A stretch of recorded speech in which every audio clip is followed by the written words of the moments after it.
Olá, vamos começar agora mais um programa Condomínio em Pauta. Hoje vamos falar um pouquinho sobre prestação de contas. Temos algumas dúvidas, algumas perguntas e vamos iniciar agora com uma bem interessante. Como funciona a prestação de contas de um condomínio? Olá pessoal, tudo bem? Vamos falar desse assunto tão importante. A Marisa já soltou uma bomba aqui. Como que funciona a prestação de contas de um condomínio? Bom, a primeira coisa que você deve ter em mente é que a prestação de contas de um condomínio ela deve ser feita no que nós chamamos no mundo jurídico de forma mercantil. Basicamente, a prestação de contas condominial é aquele documento que contempla receitas, contempla despesas, contempla as notas e os documentos que comprovam as receitas, as despesas e indica o saldo. É assim, basicamente, que é feita a prestação de contas do condomínio. Pode ter mais coisa? Pode, e recomenda-se que tenha mais coisa. Exemplo. É ideal que a prestação de contas de um condomínio tenha algo que nós chamamos popularmente de termo de verificação, que é onde aqueles que gerem o condomínio vão assinar e dizer anuímos com isso, concordamos com isso, aprovamos isso. Então, você vai ter lá o termo de verificação, depois você vai ter um balancete demonstrativo, onde você vai lançar ali, numa coluna, por exemplo, todas as receitas, em outra coluna, todas as despesas, você vai apontar os saldos, onde esses saldos estão alocados, se esses saldos, por exemplo, estão no banco X, no banco Y, num fundo de investimento tal. Dentro da prestação de contas, você vai ter um demonstrativo analítico, detalhado das receitas, quem pagou, o que pagou, quando pagou e quanto pagou. Né? Você vai ter isso. O que faz parte das receitas, e aí são as não efetivadas, que nós chamamos de inadimplência. Então, não é só importante você ter a receita, mas é importante também você ter a receita não efetivada, que nós chamamos de inadimplência.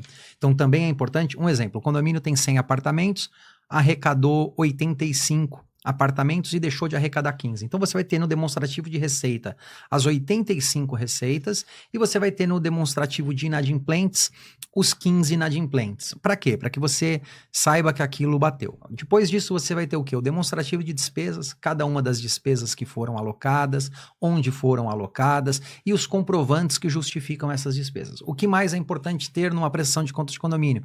O extrato bancário ou os extratos bancários que comprovam aquilo. O que mais é importante ter?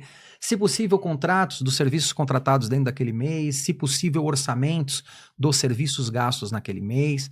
E uma das coisas que as pessoas mais olham, Marisa, são as notas fiscais, né? Os comprovantes fiscais de despesas. É bem complexo, né? Tem É bem muitos complexo, tem detalhes. muito detalhe. A prestação de contas condominial que utiliza o modo mercantil é um documento complexo. Ele é simples assim numa explanação, mas ele é cada vez mais profissionalizado. Então é muito importante que a prestação de contas contenha coisas mínimas. Porque eu vou te dar um exemplo. Existem condomínios que, seja pelo tamanho ou pela baixa experiência de quem o administra, tem prestações de contas incompletas. Né? Aquelas prestações de contas feitas de maneira amadora ou coisa parecida. Tem que tomar cuidado com isso, porque se ele não tiver elementos mínimos ali, a gente pode considerar uma prestação de contas ineficiente, ineficaz ou até inexistente. Então não basta ter somente as notas, você colocar ali num livro, por exemplo, as notas, os gastos, é mais complexo do que É mais isso, complexo né? que isso porque é um documento. Eu administro o dinheiro de várias outras pessoas, então eu tenho que me acautelar. Quando eu sou o gestor, quando eu sou o síndico, eu tenho que me acautelar para que essas outras pessoas possam ali, durante um bom tempo, acompanhar aquilo de maneira fácil. Então, por exemplo, muitas pessoas perguntam, o condomínio precisa ter um livro caixa? Não, o condomínio precisa ter prestação de contas. O condomínio é diferente de uma empresa. Então você pode fazer ali um lançamento diário de caixa, mas não é comum nesse tipo de negócio. Na verdade, condomínio nem é um tipo de negócio, não é comum nesse tipo de pessoa jurídica. Mas você deve ter ali um modelo de prestação de contas contemplando basicamente esses itens aí, que são muitos, né? Sim, são muitos.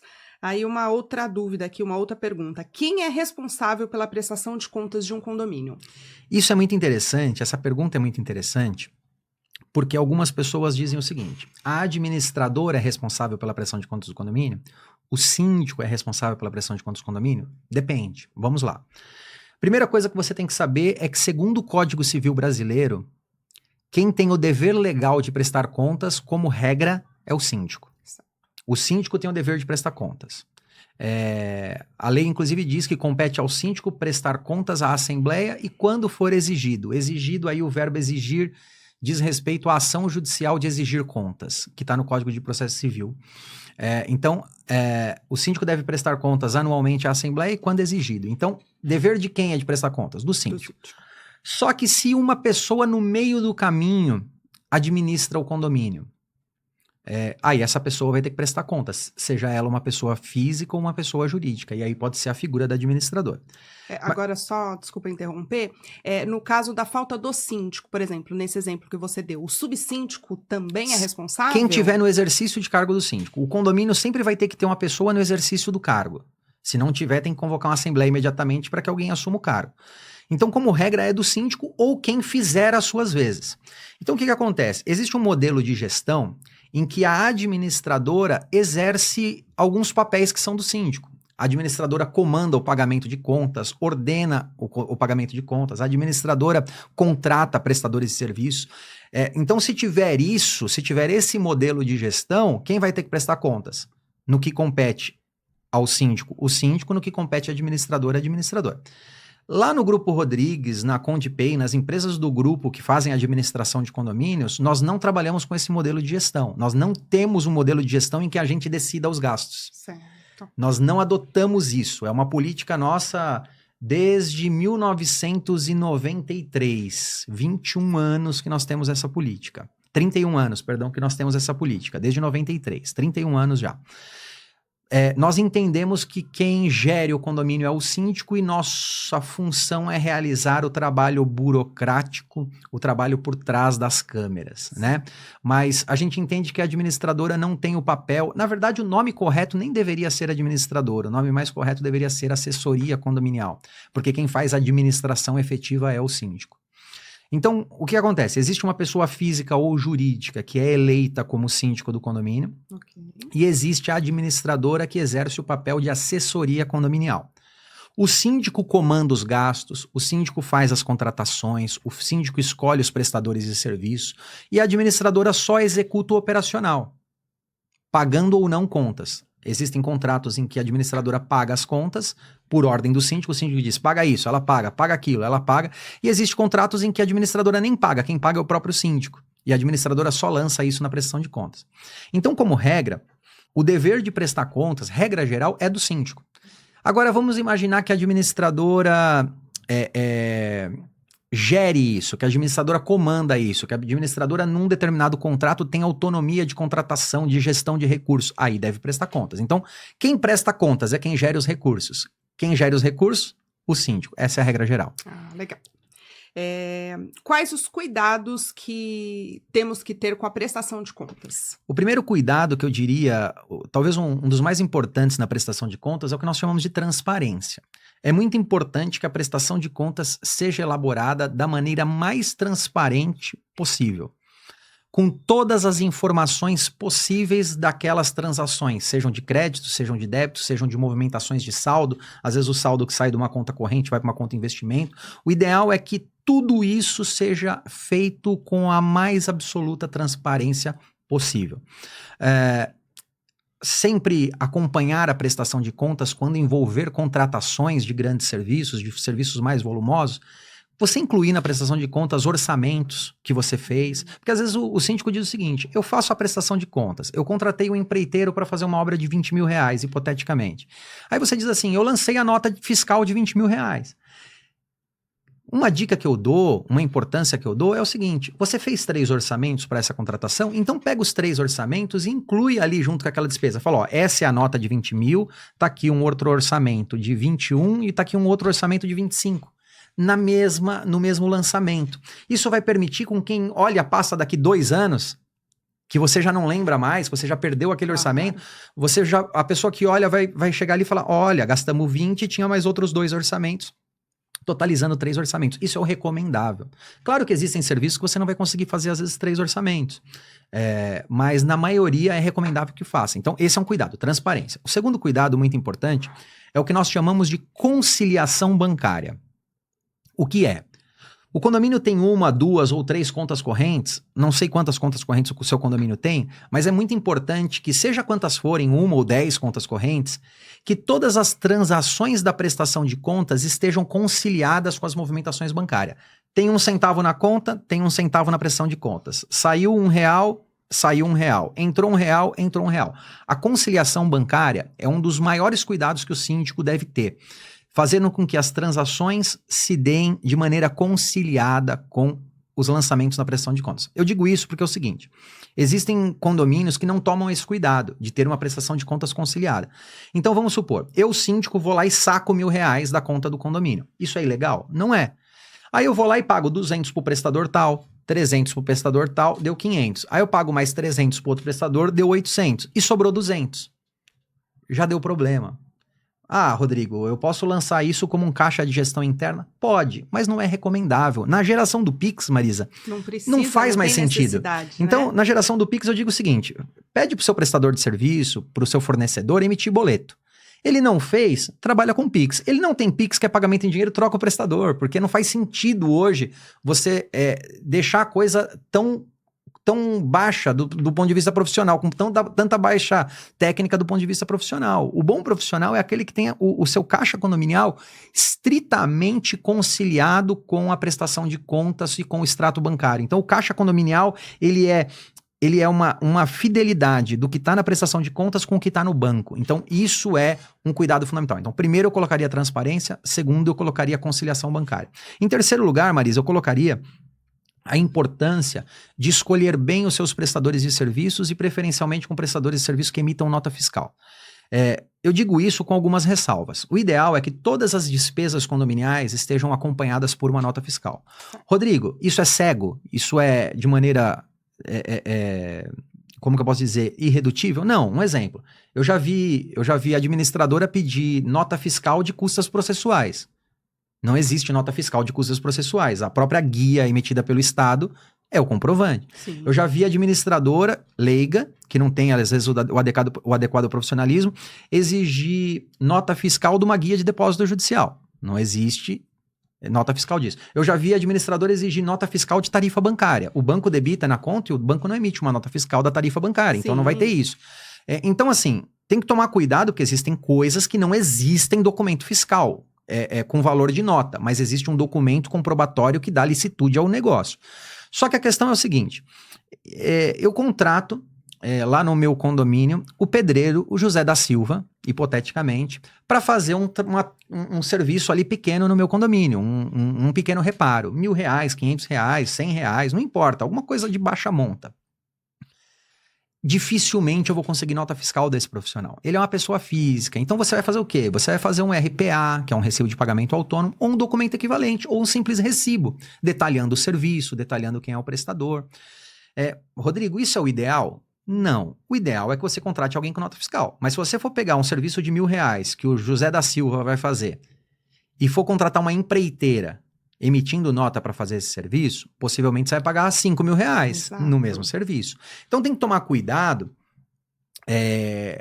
porque esse rigor da nota fiscal é importante você seguir, mas existem coisas que não existirão nota fiscal, como eu dei o exemplo das custas processuais, do depósito judicial, da tarifa bancária, e existem outras coisas que pela baixa monta você não consegue ter a nota fiscal. Muitas vezes tem condomínios pequenos que às vezes precisam ali de algo emergencial para o setor Produto de limpeza. Limpeza, exatamente. E às vezes você não consegue. Que não consegue. Às vezes, em alguns locais, passam até na rua vendendo, né?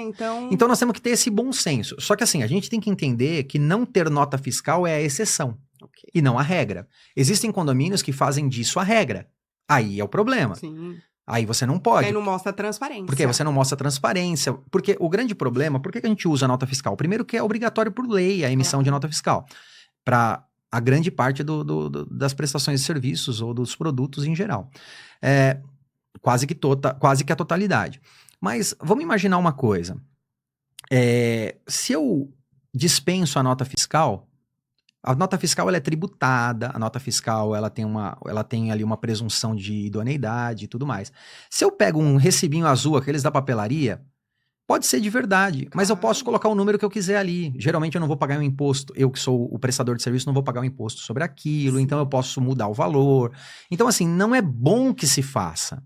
Mas se fizer, tem a justificativa de que, olha, este documento não tem nota fiscal porque é o pedreiro José da Silva, é o fulano de tal, que não é o eletricista que veio aqui trocar um disjuntor e cobrou R$50. Eu não tenho como pedir uma nota fiscal desse cara. Então, o que eu não posso é fazer isso virar regra. Ok. A regra é, exija documento fiscal. Não tem documento fiscal, às vezes porque não é exigível documento fiscal, você é arquiteta Sim. e você presta um serviço. Você vai lá e emite uma RT.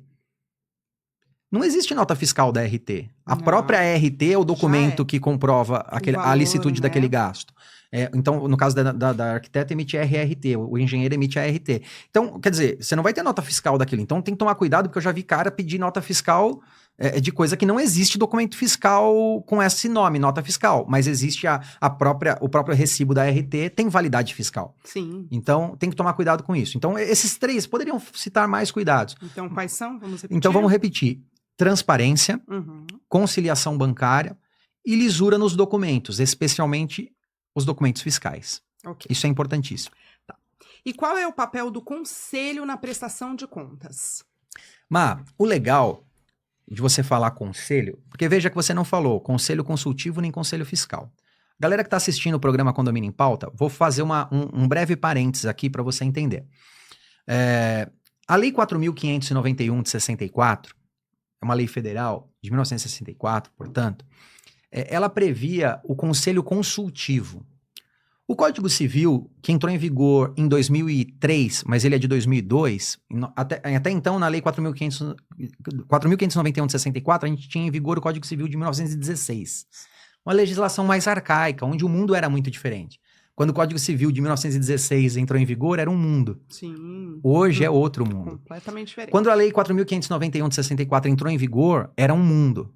Hoje é outro mundo. Então, em 2002, editou-se o novo Código Civil, que já não é mais tão novo, porque ele é de 2002. Sim. Ele entrou em vigor um ano depois, em janeiro de 2003. E esse código trouxe não mais a figura do conselho consultivo, mas ele disse o seguinte, que o condomínio poderá, não deverá, poderá ter até 3 conselheiros fiscais. Então, primeiro que eu adoto a ideia de que o conselho consultivo, em tese, não existe mais. Existe só o conselho fiscal. Certo. Mas essa é uma discussão de sexo dos anjos, não tem grande relevância. Porque alguns dizem, não, mas a lei anterior nesse ponto não foi revogada. Outros vão dizer, não, mas pode ter os dois. Algumas convenções de condomínio, feitas já na nova legislação, ainda chama de conselho consultivo. Então, assim, eu prefiro adotar uma interpretação mais técnica e acredito que só exista conselho fiscal. Conselho fiscal. Ponto. Okay. E até 3. Sim. Ponto. Essa é uma consideração que eu faço. Embora eu respeite aí pessoas que entendam diferente e coloquem outros candidatos ali, outros cargos e tudo mais. Ok. Mas assim, a regra geral, no universo ideal, nós temos um síndico e até 3 conselheiros fiscais. Nem o subsíndico existe no Código Civil. Ele só está na Lei 4.591 de 64. Então pode existir? Pode, não pode. Alguns dizem que pode, outros dizem que não pode. Também acho que é uma discussão irrelevante aqui, nesse momento, para o tema que nós estamos discutindo. Mas eu defendo que pode existir ainda assim, porque não há incompatibilidade com a lei nova. Então, como regra, o condomínio é composto por um síndico, um subsíndico e até 3 conselheiros fiscais. Certo. Exceções a isso vai depender do que a convenção daquele determinado condomínio diz, pode criar outros cargos e tudo mais. Tem condomínio até que tem um subsíndico por bloco ou coisa parecida. Bom, seja como for, qual o papel do conselho na prestação de contas? Exato. O conselho fiscal tem o papel de fiscalizar as contas do condomínio. Então, é papel do conselho olhar periodicamente as pastas de prestação de contas, sejam elas físicas ou digitais, porque hoje eu acho que nem faz mais sentido existir pasta física, sim, no meu ponto de vista. Então, para mim, a pasta tem que ser digital. Eu acho que a pasta física é um retrocesso, é algo arcaico.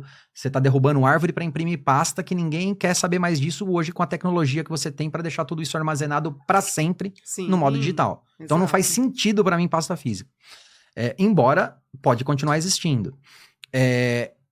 Então, assim, o papel do conselho fiscal é dar parecer sobre as contas, sobre as prestações mensais de contas, auxiliar o síndico ali na tomada de preços, na pesquisa de empresas e coisa parecida, e levar, talvez a principal função do conselho é levar o seu parecer para a Assembleia discutir as contas do condomínio.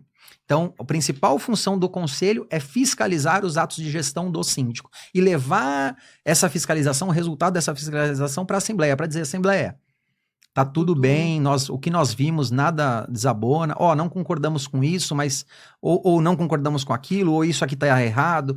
O papel do conselho é esse. Tá. E é importante essa participação, né? É fundamental. Até para clareza, né, da prestação de contas. É fundamental essa participação e eu digo mais. Existem pessoas que se candidatam ao conselho e se elegem ao conselho e não participam efetivamente. De nada, né? Aí é pior, porque você tem um conselheiro, você acha que tem alguém fiscalizando e não tem. Então, eu digo o seguinte, se você tem um conselheiro eleito que não fiscaliza, era melhor não ter. Pelo menos todo mundo ia saber, não existe conselho no meu condomínio. Eu sei que não tem ninguém fiscalizando. Então, pelo menos eu posso correr atrás como condômino. Agora, quando tem um conselho que não é ativo, aí é ainda pior, porque ele negligencia algo. E detalhe, o síndico tem responsabilidade civil e criminal pelos seus atos. O conselho pode ter responsabilidade também pela omissão. Ah, interessante. É interessante. Isso. O conselho tem o dever de fiscalizar. E se o conselho for inerte, o síndico praticar alguma malversação com dinheiro condominial, e ele for omisso, e o conselho for omisso, o conselho, ao meu ver, pode ser responsabilizado na modalidade de omissão. O síndico é responsável pela ação, sim, pelo que ele fez de errado, eventualmente. Aqui nós estamos, hipoteticamente, imaginando que houve uma malversação, um mau uso do dinheiro do condomínio. Então, o síndico é responsabilizado pela ação e o conselho é responsabilizado pela omissão. Então, se você foi eleito conselheiro, olhe as pastas, fiscalize. Mais do que isso, ajude o síndico, Sim. dê opiniões, participe, leve à assembleia quando tiver algum problema. Isso é importante. Tá, aí nós falamos um pouquinho do papel do conselho e agora o condômino, morador, ele pode exigir individualmente a prestação de contas do síndico? Olha só, é uma pergunta interessante. O morador, o condômino, vamos chamar de morador aqui no sentido amplo, porque às vezes ele necessariamente não precisa morar, mas o condômino, em geral, ele pode exigir do síndico prestação de contas individualmente? Não. A jurisprudência diz que não. A jurisprudência diz que cabe ao síndico prestar contas anualmente à Assembleia. Então, o condômino individualmente não tem legitimidade para solicitar prestação de contas do síndico. Não tem. O síndico deve prestar contas à Assembleia. Só que nós temos que relativizar um pouco isso, porque essa construção doutrinária e jurisprudencial, ela vem sendo feita desde 1964. E ela vem tomando força e ela chega no Código Civil de 2002, que entrou em vigor em 2003, e é mantida. Só que, em 2024, você tem um modelo de gestão muito mais dinâmico e muito mais moderno. Quando a Lei 4.591 de 64 foi editada, você não tinha pastas digitais de prestação de contas. Eu ia falar justamente isso, porque o morador, o condômino, ele tem acesso, né? Quando você tinha o Código Civil de 2002 entrando em vigor em 2003, a internet engatinhava. Então, você não tinha pastas digitais. Então, assim, primeiro, o síndico precisa ficar explicando-se individualmente, prestando conta individualmente para cada condômino? Não. E isso tem uma razão óbvia. Seria impossível. Sim. Você ficar todo dia, toda hora, prestando contas individualmente para cada um. Claro. Você não ia ter vida. É inviável. É inviável. Então, o síndico não tem que prestar contas individualmente. Mas, por outro lado, eu acredito que é um dever do síndico viabilizar que os condôminos tenham acesso a isso. Sim. Pela via digital. Por quê? Porque hoje nós estamos numa era muito mais moderna. Para quê? Para que o morador possa acompanhar em tempo real ali o que está acontecendo. E se o morador tiver dúvidas e tudo mais, o ideal é que ele leve essas dúvidas para o conselho e, em último caso, que ele compartilhe as suas dúvidas na Assembleia e na Assembleia seja feita a resposta. Ok, então, individualmente ele não tem legitimidade. Isso é pacífico na jurisprudência. Isso é uma coisa já sedimentada na jurisprudência. Então, o morador individualmente não tem legitimidade para exigir contas do síndico, nem judicialmente, nem extrajudicialmente. Só que, por outro lado, eu, doutrinariamente, como especialista na área do direito condominial, direito imobiliário, especificamente no direito condominial, eu digo que isso deve ser relativizado até certo ponto, para que o síndico compartilhe com o morador, dentro do princípio da transparência que eu falei lá no começo, as prestações de contas. Então, eu digo o seguinte, o bom síndico é aquele que divulga as prestações de contas mensalmente, independente da assembleia anual de prestação de contas. Legal. Quanto tempo tem que ter esse armazenamento da prestação de contas, guardar essas prestações?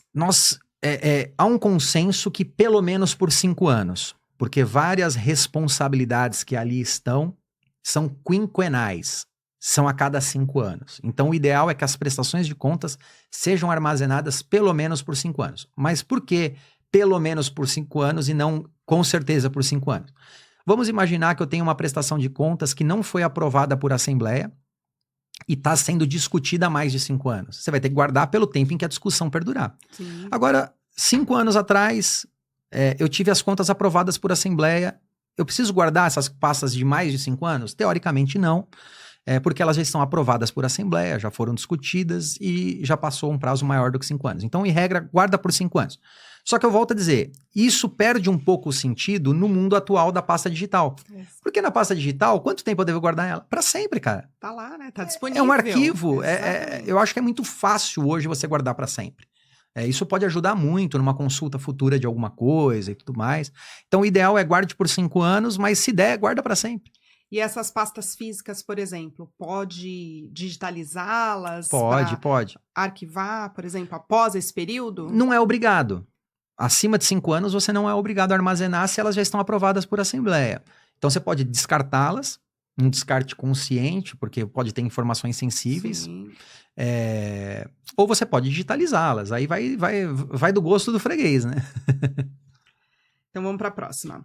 Quem é o destinatário das prestações de contas de um condomínio? Muitas pessoas se enganam e pensam que o destinatário das prestações de contas são os condôminos, individualmente. E não são. Como nós falamos aqui há pouco, o destinatário das contas condominiais é a assembleia. Quem é o destinatário das prestações de contas? É a assembleia. Aquela assembleia anual pode ser feita em tempo anterior, mas não superior a 1 ano. A assembleia anual é a destinatária das contas. Cabe à assembleia anual dizer aprova ou reprova as contas. Entendi. Então, o destinatário é a assembleia. E o conselho é o destinatário das contas? Não, o conselho é um meio. A assembleia é o fim. Que legal. Entendeu? Por que isso é importante?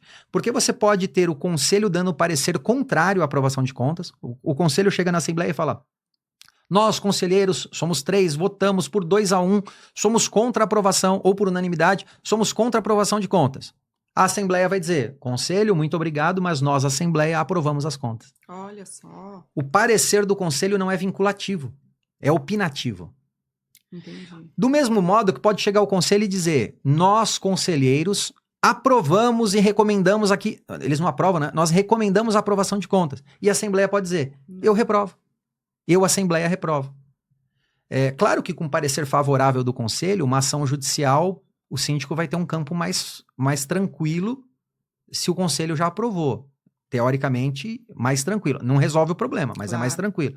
Mas assim, o destinatário das contas, quem diz aprova ou reprova as contas, é a assembleia. É a assembleia. Por isso nós dizemos que a assembleia é destinatária das contas. Eu sou condômino, eu não concordo com gasto.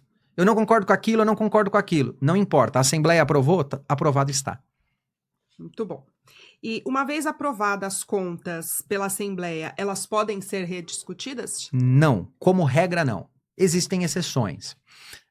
Como regra, uma vez que as contas foram aprovadas por assembleia, está outorgada a quitação daquelas contas perante o síndico, perante quem prestou contas. Então, a assembleia de prestação de contas vai lá e aprova as contas. Certo. Essas contas muda o síndico. O novo síndico fala: eu quero auditar as contas do síndico anterior. Posso? Se a assembleia já aprovou, você não pode. O J. Nascimento Franco, que é um dos maiores doutrinadores do direito condominial brasileiro, doutrina incrível, ele diz o seguinte na sua obra Condomínio. Ele diz que a aprovação de contas em assembleia equivale à quitação, de modo que aquilo não pode mais ser rediscutido. Rodrigo, qual seria a exceção? Uma fraude. As pessoas foram induzidas a erro, houve uma falsificação de alguma coisa. Então, um exemplo. Eu atuei num processo em que as contas foram aprovadas e nós entramos com um processo contra o ex-síndico porque ele fraudou. E nós conseguimos anular as aprovações e conseguimos responsabilizá-los por elas. Por quê? O que o síndico fez nesse caso concreto?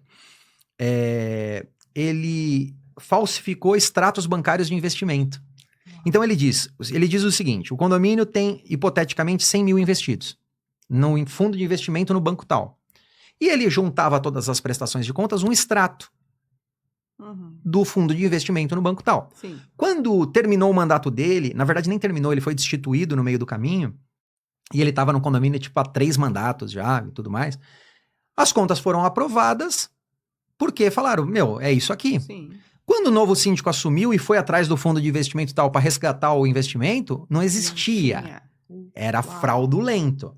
E aí você tinha uma assembleia dizendo, contas aprovadas. E aí? Bom, existem alguns vícios que o direito civil trata. Então, é o erro, a coação, a fraude. Então, quer dizer, se as pessoas foram induzidas a erro, se a informação é deliberadamente mentirosa, você pode pedir anulação disso. Mas aí, inclusive, você vai ter que provavelmente pedir anulação judicial. É isso que eu ia perguntar. Não tem basta, que comprovar. Tem que não comprovar. Basta simplesmente, eu estou em dúvida, não. eu vou... O grande problema é o seguinte, você não pode confundir uma fraude com uma não concordância. Sim. Porque o grande problema dos condomínios, sobretudo os maiores, é que as pessoas fazem uma revanche. Então, o síndico é democrata, o novo síndico é republicano. Certo? Um síndico é do PT, o outro é Bolsonaro. Imagina, pra gente trazer uma alusão. Aí as contas são aprovadas e a oposição assume. Aí a oposição fala... as contas estão aprovadas, não tem fraude, os números são aqueles, está tudo redondo, mas eu não concordo com isso, eu não concordo com aquilo. Gente, chora na cama que é o lugar quentinho.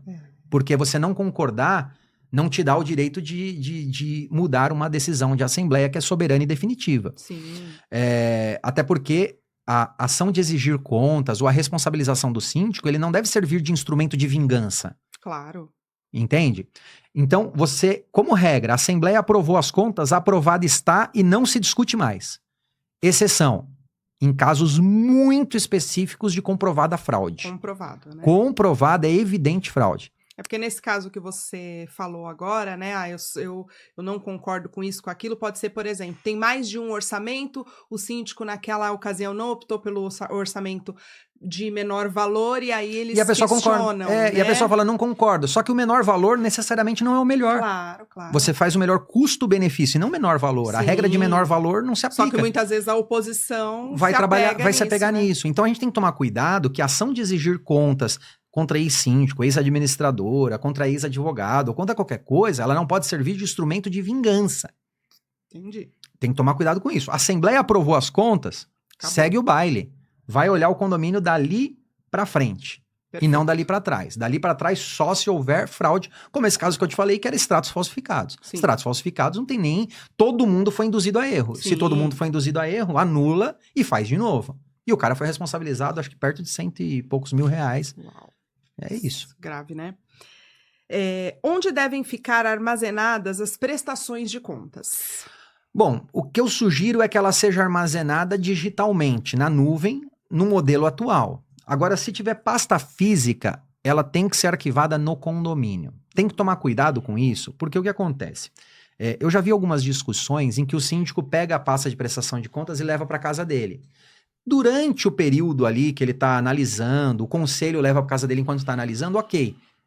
Mas essas pastas não podem ficar guardadas com uma pessoa em que ninguém tem acesso. Sim. Então é muito importante que o condomínio disponibilize um lugar em que essas pastas fiquem armazenadas para o síndico consultar, para o conselho consultar, para o novo gestor, quando trocar, consultar. Então essas pastas devem ficar na administradora? Não. Essas pastas, como regra. Aqui, a gente está falando no geral. Talvez você diga, no meu condomínio tem uma peculiaridade, a gente não tem lugar.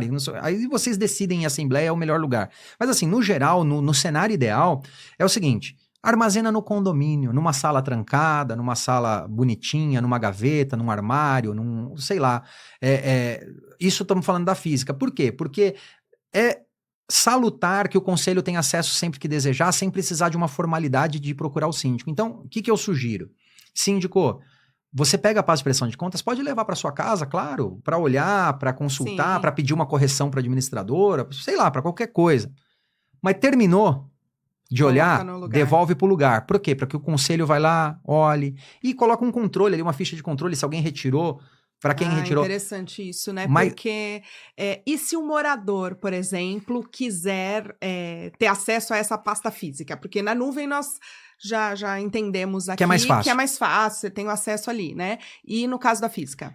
Eu defendo o seguinte, que a pasta física, justamente pela limitação física dela, ela deve ser consultada pelo síndico e pelo conselho. Moradores só na presença do síndico ou do conselho. Por quê? Se o morador tira aquela pasta dali, é o síndico que vai responder. Sim. Então, é o conselho que vai responder. Então, eu digo o seguinte, quem tem acesso à pasta? Síndico e conselho. Perfeito. Morador, na presença do síndico e conselho na pasta física. Na digital, você fornece o acesso, cada um lá tem o seu login e senha para gerar o rastro de acesso de quem consultou, né? E fornece o acesso irrestrito para os condôminos. Mas na pasta, o morador pode baixar a pasta e tudo mais, mas na pasta física, quem ainda usa esse modo arcaico, eu defendo o fim da pasta física de prestação de contas. Na pasta física, eu recomendo que seja síndico e conselho apenas. Legal. Agora, para finalizar, o que mais você nos informa aqui, nos indica sobre a prestação de contas? Assim, o tema é bem complexo, Má. Daria para a gente ficar conversando aqui horas sobre o assunto. São muitos detalhes. São muitos detalhes, são muitas coisas importantes para serem tratadas. No Grupo Rodrigues, no GR Solutions e nas empresas do grupo, na CondiPay, no Grupo Rodrigues, a gente sempre trabalha com um manual. A gente tem um manual em que a gente trata tudo da prestação de contas. Então, para o nosso cliente, eu digo, olha o manual. Por quê? No manual a gente já dá várias dicas do que fazer e o que não fazer. Entendi. Isso é legal. Então, a gente tem um manual para ajudar o nosso cliente. Não é para engessar o nosso cliente, é para orientar e dizer, segue por esse caminho. Então, o manual é uma coisa que ajuda muito, porque na dúvida você vai lá e consulta. O que eu diria é o seguinte, síndico, preze muito pela transparência. Muito pela transparência. Seja o mais transparente possível. E mesmo você sendo o mais transparente possível, vai ter gente te pentelhando. Então, não tem para onde correr. Não tem jeito. Não abra mão nunca da conciliação bancária. Aquilo que nós falamos sobre os pontos importantes, que eu estou repetindo aqui, não abra mão disso. Cuidado com os prestadores de serviço que você escolhe, para que priorize quem tem nota fiscal, priorize aquele que pode ser localizado, aquele que pode ser encontrado.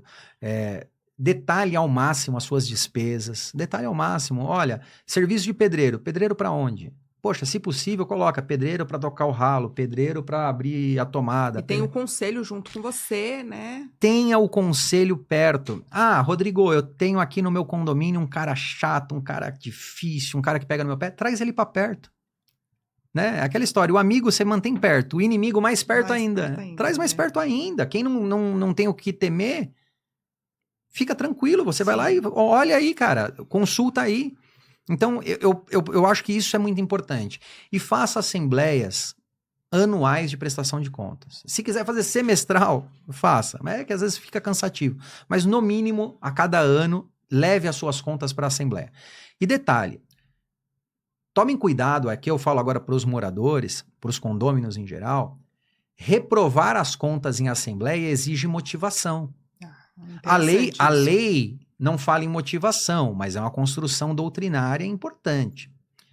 Eu não aprovo as contas. Por quê? Por quê? O que você não aprova?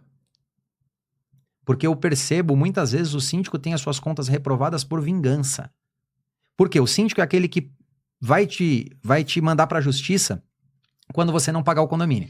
O síndico é aquele que vai impor uma multa quando você infringir o regimento interno. Sim. O síndico é aquele que vai regular o condomínio.